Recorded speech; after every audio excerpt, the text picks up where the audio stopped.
call on Government Order of the Day number 3.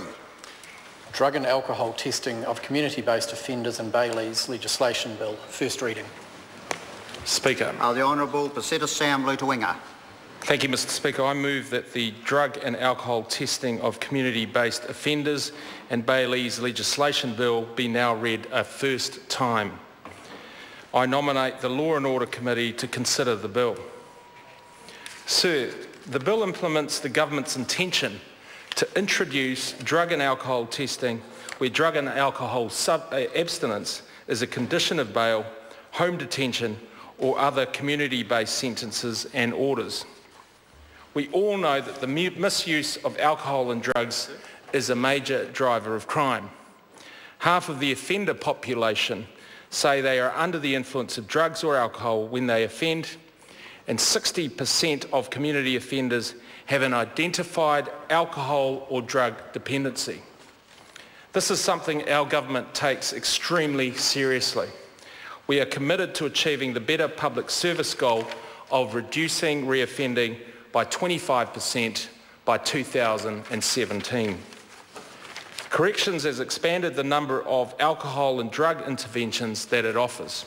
For example, in 2014, there were more than 8,500 drug and alcohol treatments and interventions, which is an increase of nearly 300% on the previous year.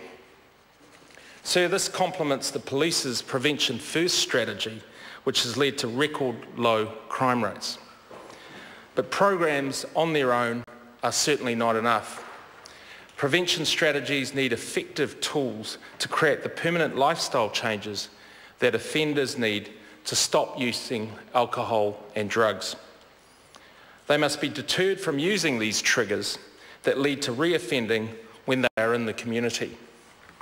So each year, around 4,000 offenders on community sentences and orders and around 15,000 people on bail have abstinence as a condition of their release. These conditions can be imposed, of course, by the court or the parole board. The imposition of these conditions reflects the fact that alcohol or drug use contributes to the individual's increased risk of further offending. It's important that the agency administering the sentence or order knows when the condition has been breached.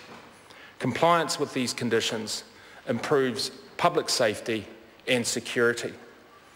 Current legislation does not provide a clear authority to test offenders or those on bail for the presence of alcohol or drugs in their systems. The bill addresses this problem by amending the Bail Act 2000, the Sentencing Act 2002 and the Parole Act 2002. By doing so, it creates an explicit legislative mandate for alcohol and drug testing of offenders subject to abstinence conditions. It recognises that such testing is necessary for the proper enforcement of abstinence conditions and that these new technologies provide greater opportunities to improve public safety. The amendments in the bill, sir, will require all Bailees and community-based offenders who are subject to abstinence conditions to undergo testing or submit to continuous monitoring if directed by the police or corrections. The ability to test will in practice be confined to those at the highest risk of breaching their abstinence conditions. The high likelihood of detection and the possibility of imprisonment will make these individuals think twice about using alcohol or drugs. On that basis, I expect this bill to reduce reoffending by these offenders. So how does the bill work? Well, the bill allows rules about testing methods and procedures to be made by the Chief Executive of the Department of Corrections and the Commissioner of Police. These rules will be guided by the principles set out in the bill that testing should be no more intrusive than is reasonably necessary. Testing should take place no more often than is reasonably necessary. And finally, those being tested should be afforded as much privacy and dignity as possible. With so many offenders being under the influence of drugs or alcohol when they offend, quick action is critical.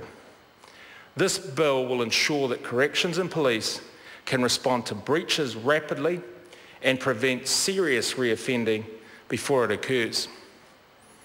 Under this government, we have already seen the benefits of GPS technology in ensuring that offenders abide by their conditions. This new technology ensures that when offenders stray into the prohibited areas or remove their ankle bracelets, law enforcement is alerted immediately.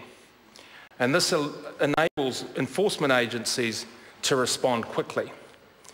I look forward to the expansion of drug and alcohol monitoring technologies to also help police and corrections identify breaches speedily. The bill is another critical step to achieving the government's goal of a 15% reduction in crime and a 25% reduction in reoffending by 2017. In summary, sir, I'm confident that the measures in this bill will significantly help corrections and the police enforce drug and alcohol abstinence conditions. I'm confident that this bill will deter offenders and those on bail from breaching their conditions. And most importantly, sir, I am confident that it will protect New Zealanders from the negative consequences of drug and alcohol misuse. And that is why I highly commend this bill to the House.